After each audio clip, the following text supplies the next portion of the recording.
Hi, and welcome back to our channel. Today, we're diving deep into one of the most explosive and chilling storylines currently unfolding in Salem's mysterious vanishing of Stephanie Johnson and the shocking evidence that's pointing directly at Jeremy Horton as the prime suspect in what appears to be a calculated kidnapping.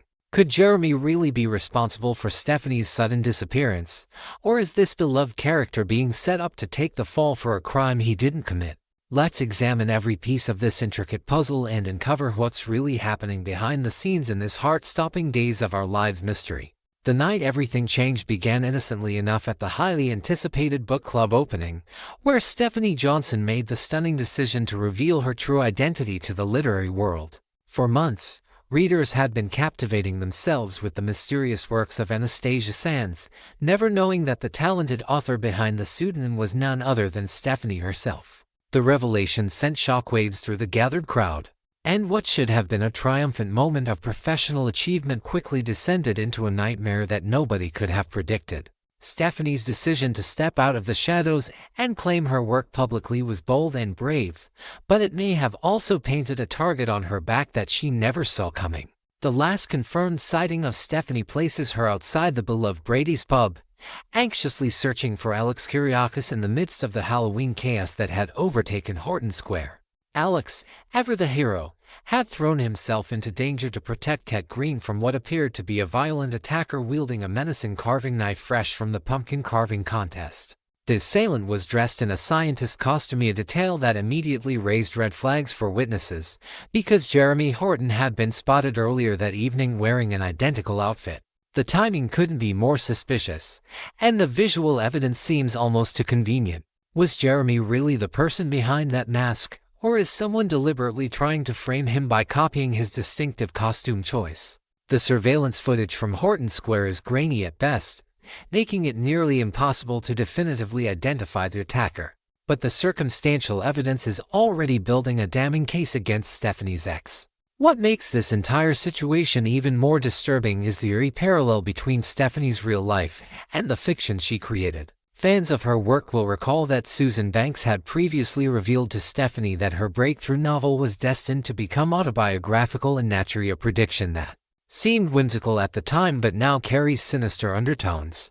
Stephanie's second literary work, titled Right Out, tells the chilling story of a novelist who mysteriously vanishes on Halloween night without a trace. The plot of that book is now playing out in terrifying reality, as Stephanie herself has disappeared on the exact same night depicted in her fictional work. Is this merely a coincidence, or did someone use Stephanie's own creative work as a blueprint for her abduction? The parallels are too precise to ignore, and investigators are poring over every page of Right Out looking for clues that might lead them to Stephanie's whereabouts. The question on everyone's mind is whether this disappearance is genuine or an elaborate publicity stunt designed to generate buzz for Stephanie's literary career.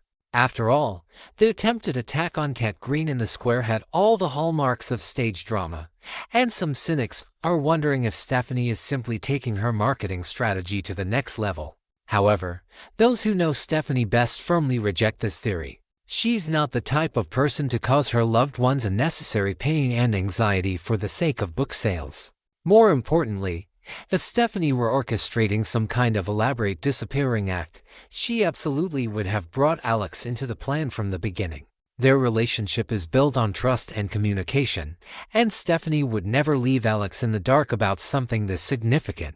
The anguish and genuine fear on Alex's face when he realized Stephanie was missing tells us everything we need to know. This is no publicity stunt. Steve Johnson and Kayla Johnson, Stephanie's devoted parents, are beside themselves with worry and have mobilized every resource at their disposal to find their daughter. Steve, with his extensive investigative experience and connections throughout Salem's underground, has been working around the clock following every lead, no matter how small. Kayla, meanwhile, is struggling to maintain her composure while providing emotional support to Alex and coordinating with law enforcement. Both parents are acutely aware that the first 48 hours in any disappearance case are absolutely critical, and the clock is ticking mercilessly. Their worst fears center on one name that keeps surfacing in every conversation: Jeremy Horton. Detective Jada Hunter has placed Jeremy at the absolute top of her suspect list, and she has very good reasons for her suspicions. Jada is intimately familiar with Jeremy's troubling history of abusive behavior in Foreman that came directly from Stephanie herself during a confidential conversation that ultimately ended Jada and Jeremy's romantic relationship. When Stephanie courageously disclosed that Jeremy had been her abuser in the past, Jada made the difficult but necessary decision to cut ties with him completely. Now, with Stephanie missing and Jeremy's costume matching that of the attacker in Horton Square, Jada is determined to get answers from him. And she won't accept evasive responses or convenient alibis.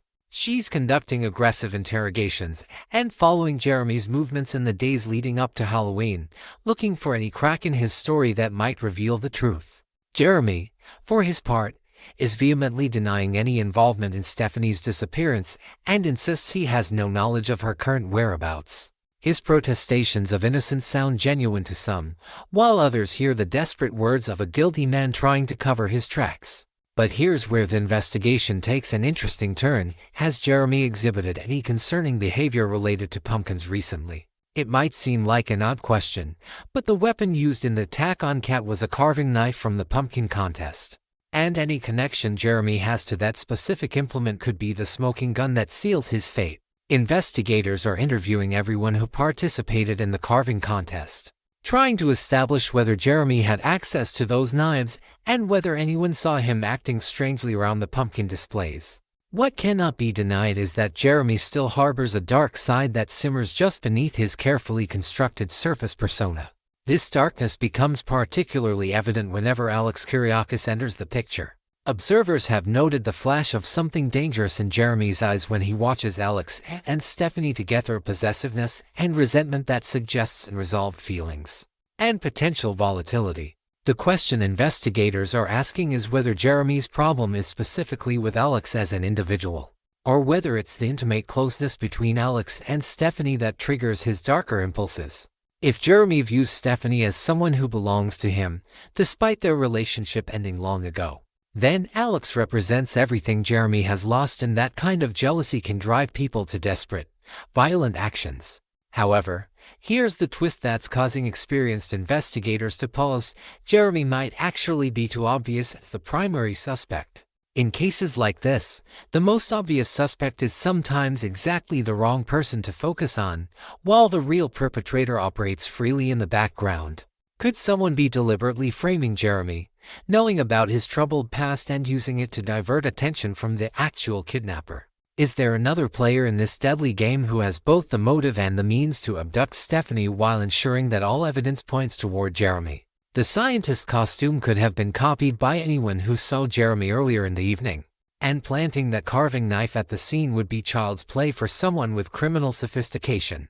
As Salem holds its collective breath waiting for answers, the investigation continues to unfold in unexpected directions. Every hour that passes without word from Stephanie increases the urgency and fear that something terrible has happened to her. Whether Jeremy Horton is truly guilty of this heinous crime or whether he's being set up as a convenient scapegoat remains to be seen.